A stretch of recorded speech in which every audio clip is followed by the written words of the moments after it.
ರಾಸಾಯನಿಕ ಕ್ರಿಯೆಗಳು ನಡೆಯುವಾಗ ಅಲ್ಲಿ ಪರಮಾಣು ಅಥವಾ ಅಣುಗಳು ಪ್ರತಿಕ್ರಿಯಾತ್ಮಕಗಳಿಂದ ಉತ್ಪನ್ನಗಳಿಗೆ ಉಂಟಾಗುವಾಗ ಅದರ ಸ್ಥಾನ ಬದಲಾವಣೆಗಳೆಲ್ಲ ಆಗ್ತದಲ್ಲ, ಇದರ ಆಧಾರದಲ್ಲಿ ನಾವು 4 ವಿಧಗಳಾಗಿ ವಿಂಗಡಿಸ್ತೇವೆ. ಒಂದು ರಾಸಾಯನಿಕ ಸಂಯೋಗ ಕ್ರಿಯೆ.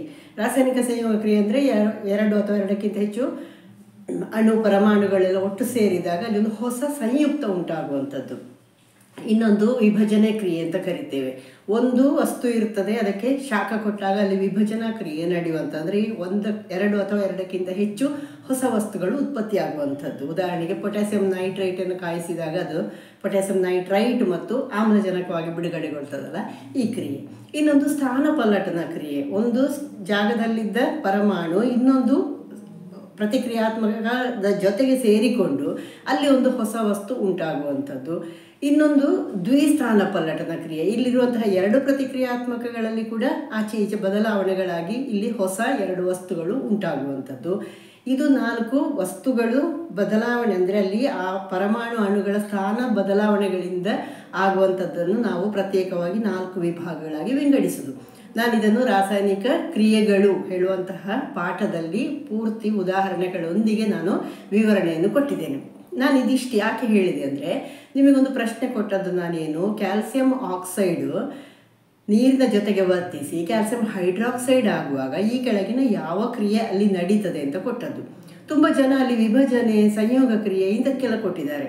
ವಿಭಜನೆ ಅಲ್ಲಿ ವಿಭಜನೆ ಆಗುವಂಥದ್ದಲ್ಲ, ಸಂಯೋಗದ್ದು ಕೊಡಲಿಲ್ಲ ನಾನು, ಡಿಸ್ಪ್ಲೇಸ್ಮೆಂಟಿನದ್ದು ಕೊಟ್ಟಿದ್ದೇನೆ, ಸ್ಥಾನಪಲ್ಲಟನ ಕ್ರಿಯೆದು ಕೊಟ್ಟಿದ್ದೇನೆ. ಅದಕ್ಕೆ ಅಥವಾ ಇದಕ್ಕೆ ಉದಾಹರಣೆ ಇದು ನೀವು ಟಿಕ್ ಹಾಕಿದ್ದೀರಿ.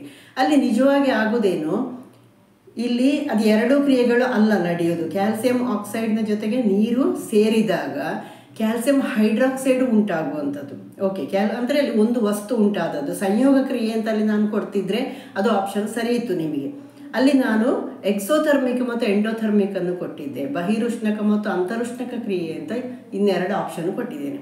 ಇದೇನು, ರಾಸಾಯನಿಕ ಕ್ರಿಯೆಗಳು ನಡೆಯುವಾಗ ಉಷ್ಣತೆ ಕೆಲವೊಂದು ಸತಿ ಬಿಡುಗಡೆ ಆಗ್ತದೆ, ಇದನ್ನು ನಾವು ಬಹಿರುಷ್ಣಕ ಕ್ರಿಯೆ ಅಂತ ಕರಿತೇವೆ. ಇನ್ನೊಂದು ಎಂಡೋಥರ್ಮಿಕ್, ಅದು ಉಷ್ಣತೆಯನ್ನು ಅದು ಬಳಸಿಕೊಳ್ತದೆ.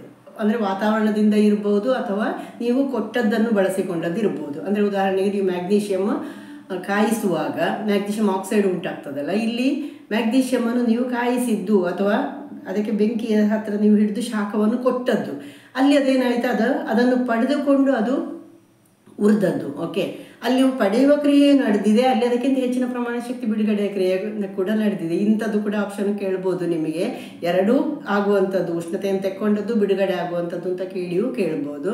ಹಾಗಾಗಿ ಅಂತರುಷ್ಣಕ ಕ್ರಿಯೆ ಅಂದರೆ ಇವು ಉಷ್ಣತೆಯನ್ನು ಪಡ್ಕೊಂಡು ಆಗುವಂಥದ್ದು, ಎಂಡೋಥರ್ಮಿಕ್. ಇನ್ನೊಂದು ಬಹಿರುಷ್ಣಕ ಎಕ್ಸೋಥರ್ಮಿಕ್ ಕ್ರಿಯೆ, ಇಲ್ಲಿ ಉಷ್ಣತೆ ಬಿಡುಗಡೆ ಆಗುವಂಥದ್ದು. ನೀವು ಕ್ಯಾಲ್ಸಿಯಂ ಆಕ್ಸೈಡ್ಗೆ ನೀವು ನೀರನ್ನು ಹಾಕಿ ನೋಡಿ, ಕ್ಯಾಲ್ಸಿಯಂ ಹೈಡ್ರಾಕ್ಸೈಡ್ ಉಂಟಾಗ್ತದೆ, ಹೌದು, ಅದರೊಟ್ಟಿಗೆ ಹೆಚ್ಚಿನ ಶಾಖ ತನ್ನಷ್ಟಕ್ಕೆ ಬಿಡುಗಡೆ ಆಗ್ತದೆ.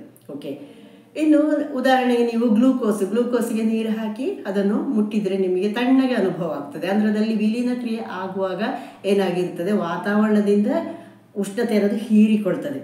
ಓಕೆ, ಇದು ಎಂಡೋಥರ್ಮಿಕ್, ಅದು ಆ ಉಷ್ಣತೆಯನ್ನು ಹೀರಿಕೊಂಡದ್ದು.